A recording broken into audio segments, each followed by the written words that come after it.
Selamat datang di Infonya, seputar olahraga menyajikan informasi fakta olahraga terupdate tanpa banyak basa-basi.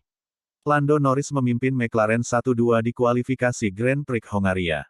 Lando Norris mengalahkan rekan setimnya di McLaren Oscar Piastri untuk merebut posisi terdepan di Grand Prix Hongaria hari Minggu. Pembalap Inggris itu menyelesaikan putaran yang mengesankan di Hungaroring untuk mengalahkan Piastri ke posisi teratas hanya dengan 0,022 detik dan meraih pole ketiga dalam karirnya, dan lockout baris depan pertama McLaren dalam hampir belasan tahun. Max Verstappen dari Red Bull harus puas di posisi ketiga, tertinggal 0,046 detik. Carlos Sainz dari Ferrari finish keempat dan pemenang Grand Prix Inggris Lewis Hamilton menempati posisi kelima. Di Mercedes lainnya, George Russell tersingkir dari kualifikasi pada rintangan pertama dan akan start dari posisi ke-17. Yuki Tsunoda dari RB mengalami kecelakaan parah di tikungan 5, menyebabkan skorsing dengan hanya tersisa 2 menit dan 13 detik untuk kualifikasi. Namun ketika Norris memimpin sekelompok mobil saat restart, gerimis ringan berarti tidak ada pemain utama yang mengalami kemajuan dibandingkan sebelumnya.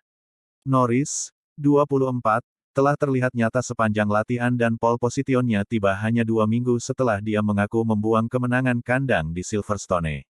Saya sangat senang karena menjadi yang teratas adalah bagian terbaiknya, kata Norris, tertinggal 84 poin dari Verstappen di klasemen pada pertengahan musim. 1-2 untuk tim sungguh fantastis. Kami sudah mendapatkan kepercayaan diri. Kami tidak mencarinya. Kami memiliki mobil yang bagus untuk memperebutkan pole dan itulah yang kami lakukan hari ini. Berada di posisi terdepan adalah hal yang manis. Hamilton bersumpah untuk menggunakan kemenangannya di Silverstone sebagai batu loncatan untuk meraih kesuksesan lebih lanjut, namun ia dan Mercedes kembali turun ke bumi di tempat yang sering dikuasai oleh juara dunia 7 kali itu. 8 kemenangan Hamilton dan 9 pole di Hungaroring tidak tertandingi tetapi dia tidak puas dengan penanganan Silver Arrows-nya sepanjang akhir pekan dan, setelah maju ke Q3 dengan susah payah, dia finish lebih dari 6/10 di belakang Norris.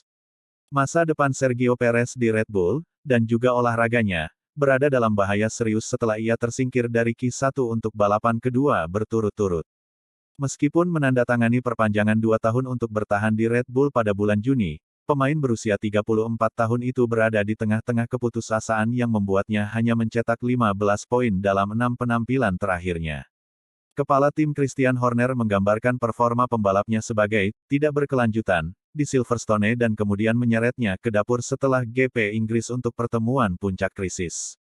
Tapisan Perez di tikungan 8 akan menimbulkan pertanyaan lebih lanjut tentang masa depannya karena pebalap Selandia Baru dan pembalap cadangan Red Bull Liam Lawson menunggu di sayap setelah ia melakukan tes untuk tim di Silverstone pekan lalu. Perez lolos ke urutan ke-16 dan, ketika perlombaan dimulai kembali setelah penundaan 11 menit, Russell menjadi korban awal kedua yang penting pada hari itu. Saat trek basah membaik di menit-menit akhir Q1, Russell tidak mampu menghasilkan kecepatan yang cukup dengan Mercedes-nya untuk keluar dari sesi pertama, sebuah kemunduran bagi pembalap yang merebut pole di Silverstone. Maaf tentang sesi ini, teman-teman, kata Russell. Itu ada pada saya. Dia dijadwalkan berbaris mulai tanggal 17 pada hari Minggu.